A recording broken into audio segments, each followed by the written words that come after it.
Mambo makuu matano ambayo leo ninatamani nikushirikishe mzazi katika makuzi ya watoto. Jambo la kwanza, wazazi tuache kuwapa vyakula vyenye sukari in excessive, ambayo sukari inawapelekea kuharibu uwezo wao wa kufikiri. Tunaishia watoto wa siku hizi hawasikii, watoto wa siku hizi hivi, watoto wa siku hizi hawaambiliki, watoto wa siku hizi vile. Lakini madhara ya sukari ni kuwasababishia watoto wetu visukari vya mapema, ambayo hili linaanzia kuanzia mama alipokuwa mjamzito alikuwa vyakula vya sukari. Baada ya kujifungua mtoto amenyonya sukari, mama alikuwa anakula vyakula vya sukari. Baada ya mtoto kuacha kunyonya anaendelea kula sukari. Lakini wakati huo tumekuwa tukishuhudia watoto wetu kuwa na shida ya vinywa ya kinywa, meno kukatika, magonjwa ya fizi, kutokuwa na fizi ambazo ni imara. Yote hii ni sisi wazazi, kwa sababu ndio tunao expose watoto wetu katika kuwapa sukari, na matokeo yake tunajikuta tunapata watoto ambao hawana furaha, lakini na sisi wazazi hatuna furaha. Lakini jambo la pili, kuwa expose watoto kwenye simu. Kumbuka sukari ilishaharibu ubongo wao.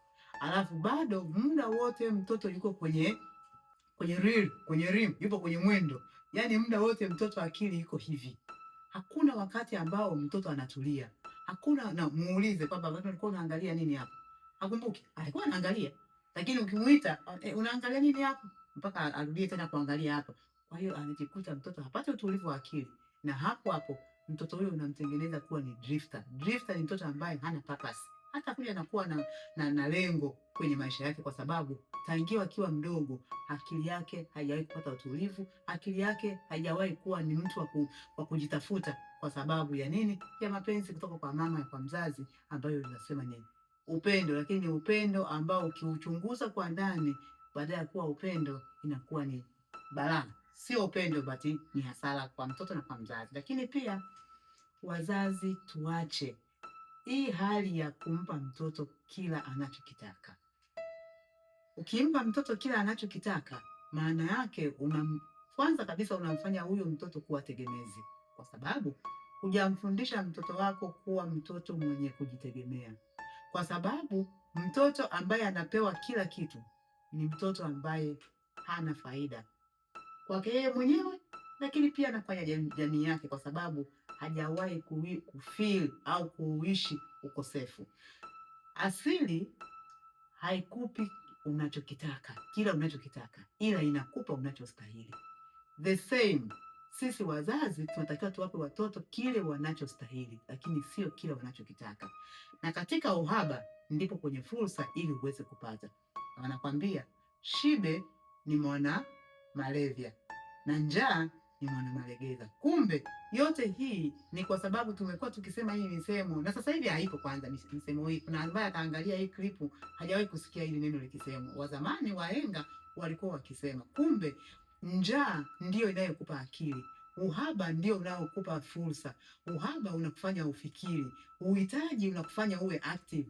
Sasa sisi tunapotengeneza ile hali ya kila kitu kuwa available, alafu tuna pretend kwamba ni easy available, wakati huyu ambaye unamprovide yeye si aliyetafuta.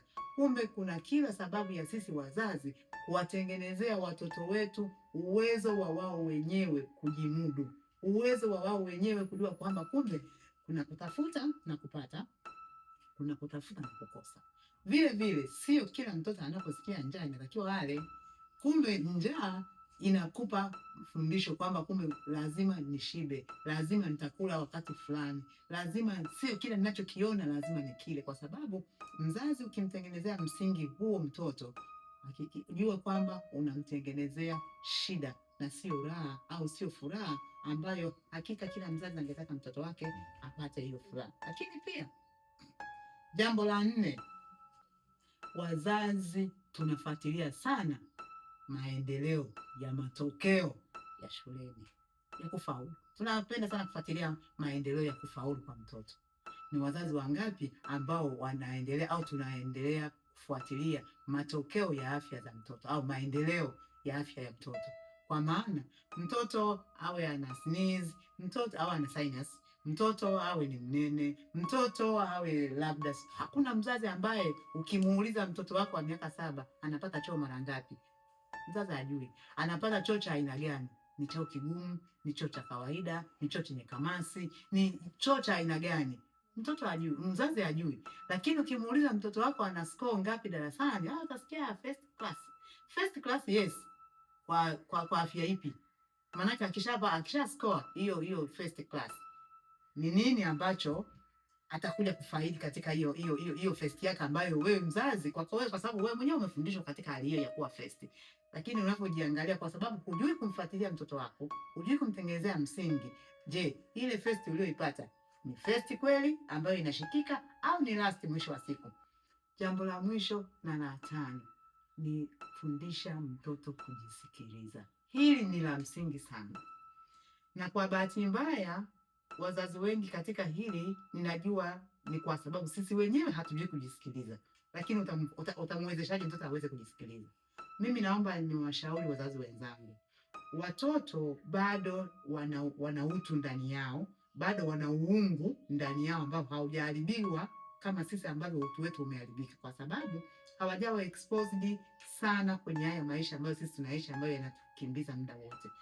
Mtoto amelala jioni, wewe ratiba yako ya kula nyumbani kwako ni saa 2 saa 3, mtoto kashalala, unamwamsha ale, umedistract mwili wake wakati ulikuwa unajireset, ulikuwa unafanya detoxification, unampa chakula ambacho tumbo lake litashinda kudigest kwa sababu tayari ni usiku, na akitoka pale aende kucheza, nenda kulala.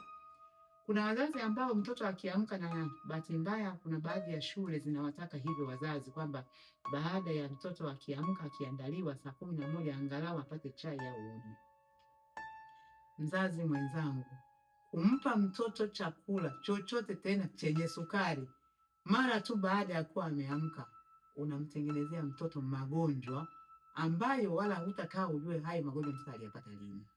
Tupende kuwasikiliza watoto. Mtoto amezaliwa hapendi kula chakula fulani, badala ya kuanza kumkaba, kumpa chakula hicho akili, kumtafutia dawa ili aweze kula hicho chakula, anza kuobserve, hiki chakula kina nini? Mbona hivi mimi nisipokula chakula hiki ambacho mtoto wangu fulani hali, mimi mwenyewe nitajisikiaje? Tuwatumie watoto kama maabara kuu, kwa sababu wale bado wako from within, wanaishi from within, wanapata maelekezo kutoka ndani yao, nini yale, nini asili. Kwa sababu mimi nina uzoefu wa kujua watoto wengi wakizaliwaga hawapendagi maziwa haya tunayowapa baada ya maziwa ya mama yao kunyonya. Watoto wengi hawapendagi nyama. Kuna watoto ambao hawapendi sukari, ukimpa sukari ana react, anajikuna, anafanya nini. Lakini wazazi badala unaambiwa ni allergy. Ni kweli ni allergy. Mtoto huyu ambaye ameshamkaba alfajiri kumpa vyakula vya sukari, mtoto huyu ambaye ameenda shule kule shule wamempa vyakula vya sukari, mtoto huyu akirudi shule anabidi akae kwenye TV aendelee kuangalia katuni au cheze na simu. Mtoto huyu ambaye hapati jua hata mara moja, kwa sababu akikaa juani wewe utaletea uchafu. Umevaa viatu, hujavaa viatu, tunaondolea uvungu wa mapema kwenye miguu yake. Kwa hiyo kumbe watoto sisi wazazi badala ya kuwa guide watoto, badala ya kuwalea watoto, badala ya kuwatunza watoto, sisi tunakuwa ni moja ya chanzo cha maisha magumu, maisha yenye magonjwa kwa watoto wetu. Lakini kumbe tukiamua kuamka, tukaamua kuanza kujiuliza, hivi sisi tunakosea wapi? Kwa sababu watoto wetu hawaumi eti kwa sababu wana upungufu wa madawa mwilini mwao. Wanaumwa kwa sababu wana upungufu wa madini mwilini kwao, wana upungufu wa mazoezi, wana upungufu wa kujiconnect na asili, wana upungufu wa kuweza kujisikiliza na kutambulika kwamba mtoto amesema hiki hapana, na wewe ukumlazimisha akifanye, kwa sababu kama ni chakula ambacho wewe unasema ni chakula kizuri, yeye wa ndani yake anaona kabisa kwamba hiki sio kizuri. Badala ya kumkaba pua wakati akilia wewe unamweka, anza kufikiria, mbona nikimtengenezea juisi, nikimtengenezea smoothie, mbona anakunywa? Lakini mbona nikimtengenezea mtori ambao nimeweka na mtindi hataki kula, ni kwa nini? Kwa hiyo vyote hivyo ukipata jibu, utakuwa ni mama bora, utakuwa ni mzazi bora, utakuwa ni mlezi bora, na mwisho wa siku utakuja kujivunia malezi yako, utajivunia uzao wako, utajivunia wewe kusaidia asili kuanza kuongeza uzao na kuumba hii dunia na kuonekana kama vile ndiyo sehemu sahihi na halisi ya kuishi. Na mwisho wa siku utakuja kukubaliana na mimi kwamba kumbe kweli hakika kuishi bila magonjwa inawezekana.